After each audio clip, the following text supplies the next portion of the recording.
አቤል ጓደኛው ጋር ሄዶ ጓደኛዬ የድሮ ፍቅረኛዬን ነፃነትን ታውቃታለህ አይደለ? አዎ መጣች እኮ እንዴ! ከየት መጣች? ከየት ወዴት? እንዴት ነው? ቆይ ዳስፖራ ግብታ ሄደች አላልክም እንዴ? ከየት ነው የመጣችው አሁን? እንዴ ተወርቷል እኮ ደግሞ። እባክህን እሱ ሁሉ ውሸት ነው። እባክህን አሁን ያለንበት ቤት ተከራይ ሆና ነው የመጣችው። ዛሬ አፕሪል ፉል ነው በለኛ። እየቀለድክ ነው እንዴ? አንተ ራስህ ወደ ቤትህ ስትገባ እንዴት ዝም አልካት? አናቷን አትላትም እንዴ? እኔ ብሆን ኑሮ አናቷን ነበር እምላት። እንዴ ከቤት አታስወጣትም እንዴ? ለምን ታስገባታለህ? ይለዋል። እባክህን ያ ሁሉ ውሸት ነው። ጓደኛዬ እንደተናገረችው እንዳለችው ከሆነ እሷ ልክ ነች፣ ትክክል ናት። እባክህን እሷ እየጠፋችሁ እኮ እንገድለዋለን። እሱን አንቺንም እሱንም ነው የምንገለው። ከፈለግሽ ደግሞ እሱን እንገድለውና አንቺ ሁሌ እሱን እያሰብሽ እንድትጸጸች እናደርግሻለን ሲሉኝ ነው ብን ብዬ እየጠፋሁት ለአንተም ሳልነግርህ አለችኝ። ኧረ እባክህን ጓደኛዬ ይሄ ምንም ውሸት ነው፣ አያሳምንም። እና እንደዚህ ስትል ሀመንካት አንተ? እኔ አላቅም። እንግዲህ አመኛታለሁ። ቆርጦልኛል ብዬ ባሰብኩ ቁጥር ነፃነትን ባየዋቱ ቁጥር ፍቅር ያገረሽብኛል።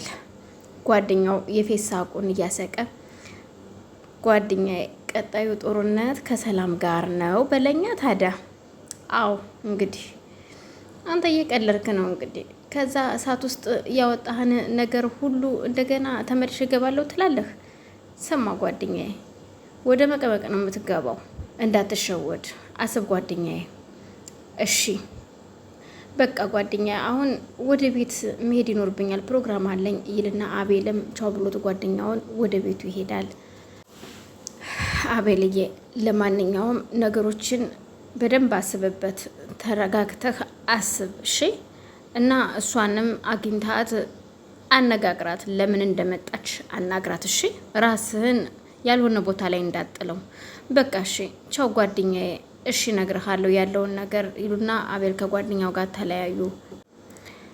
ሕዝቅኤል ከጓደኛው ጋር ተገናኘና እኔ የምልህ ይህን የመሰለ የተከበረ ሙያ ይዘህ ግን እንዴት ዝም አልክ? እንዴት መጻፍ አላሳተምክም? ትለዋለች።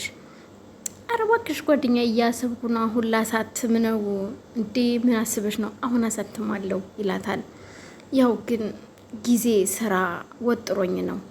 እና ትምህርት እንዴት ነው? ተምረሃል? እንዴት ነው? እስከ ስንት ጨርሰሃል እንዴ? ኧረ ትምህርቱን እንጨርሻለሁ፣ እግዚአብሔር ይመስገን ጨርሻለሁ። ኧረ ጥሩ ነው፣ በርታ። እና ስለዚህ ታዲያ እንዴት ነው? በምን ሙያ ላይ ነው ማገልገል የምትፈልገው?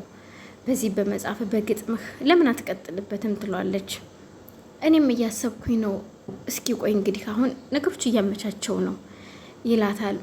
እኮ መቀጠል አለብህ፣ ይህን የተከበረ ሙያ ይዘህ። ኧረ በስመ አብ እንደዚህ ግጥም እየጻፍክ እጅግ በጣም ደስ የሚል ገጣሚ ነህ እኮ፣ ጎበዝ ነህ፣ በርታሽ ትለውና ጽን እና ስለ እናቱ በደንብ ይነግራታል። እናቴ እንደዚህ እንደዚህ ሂዳብኝ፣ እንደዚህ ሁኜ፣ እንደዚህ በዚህ ወጥቶ ገብቶ እያለ እያወራት እያለ ወይ በጣም ያሳዝናል። እናትህን ማ በስመ አብ።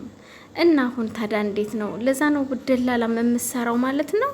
እናቴን ለማገዝ እናቴን ለመርዳት ብዬ ነው። እና አሁን ግን እግዚአብሔር ይመስገን ይላትና ያው ግን እንደውም ቆይ አሁን ላንብብልሽ ይላትና እንደው ቆይ ግን ለዚህ ነው ታዲያ ደላላ የሆንከው? እናት ግን አሁን ለእናቴ ስል ደላላ ሆንኩኝ፣ ግን በተዘዋዋሪ በተጓዳኝም ሌሎች ነገሮችን እሰራለሁኝ። እኔ ቁጭ አለ አሁን ደግሞ ወደፊት ደግሞ እሰራለሁ ይልና መጽሐፌን አሳትማለሁ አሁን በቅርቡ ይላታል።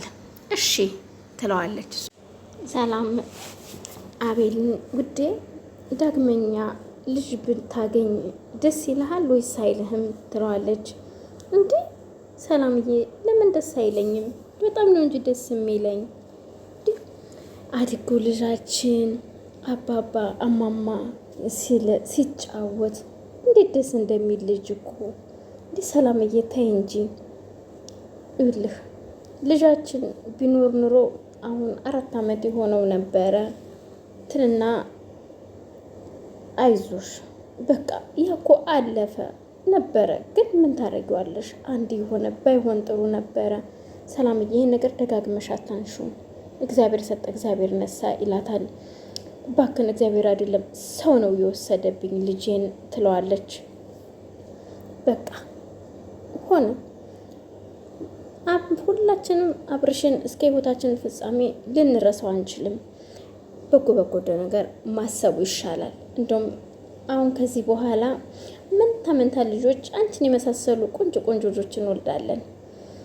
እንዴ ምን ሆነ ነው ውዴ? ምን እኔም ብቻ የሚመስል አንተንም የሚመስሉ ነው እንጂ መሆን ያለበት። እንዴ ምን ጥያቄ ያለው? እሱማ ሰላምዬ እንዴ ምን ሆነሽ ነው? ከራሴ በላይ እኔ አንቺን ስለማፈቅርሽ እና ስለምወድሽ ነው። እሺ እኔም በጣም ነው የምወድህ እሺ ትለዋለች።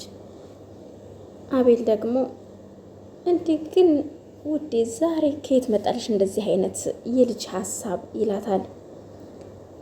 ወይስ ፊልም አይተሽ ነው? ምንድን ነው?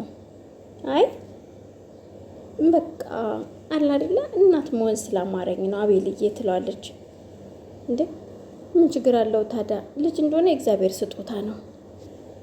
እሱማ ነው ልክ ነህ፣ ግን ደግሞ የእኛም ጥረት ያስፈልጋል ከእግዚአብሔር በታች ትልና እሺ ብሎ ሊነሳ ሲል እርስ በርሳቸው ሁለቱ እየተጫወቱ ሁለቱም ደስ በሚል ውስጥ እያሉ በትራስ እየተደባደቡ እያለ መጣች እናት። እራት ላቅርብ ጨርሻለሁ ስትል አዎ ጨርሰናል፣ ከጨረሽ አምጪ አቅርቢ፣ መብላት እንፈልጋለን፣ ቶሎ አምጪ ትላታለች በቁጣ። አቤልም ዞር ብሎ አየና ምንም ማለት ስላልቻለ መለስ አለ ወደ እሷ። በአጋጣሚ አቤል ከቤት ሲወጣ ነፂ ስትወጣ ይገጣጠማሉ። እንዴ አቤል ወይ ደህና አደርክ? እግዚአብሔር ይመስገን ሰላም ነሽ ይላታል። ምን ነው ቸኮልክ? ተናደርክብኝ እንዴ ስትለው አይ ኧረ አልተናደርኩብሽም።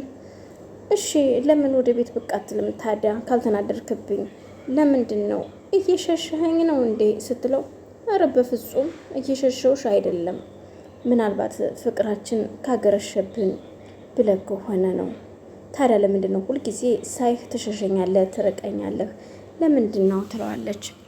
ኧረ በፍጹም እኔ ስለማይመቸኝ ስራ ስለመሆን ነው። እሺ እኔማ ምን አውቃለሁ፣ ድንገት ፍቅር አገርሽቶ እንደገና እንዳይከት ብዬ አስቤ ነው።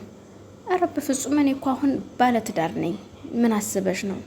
ባለትዳር አይደለሁም እንዴ? ትዳሬን ነው ማክበር ያለብኝ። አንቺም የመጣሽው እዚህ ተከራይተሽ እስከሆነ ድረስ በፍጹም እኔና አንቺ ከዚህ በኋላ ምንም አይነት ግንኙነት አይኖረንም ይላትና ዞር ሲል እሷ አይሆንም አቤል እንዴት እንደዚህ ይላል? ጭራሽ እኔ ባለትዳር ነኝ ይለኛል እንዴ? እንዴት እንደዚህ አይነት መልስ ይመልስልኝ?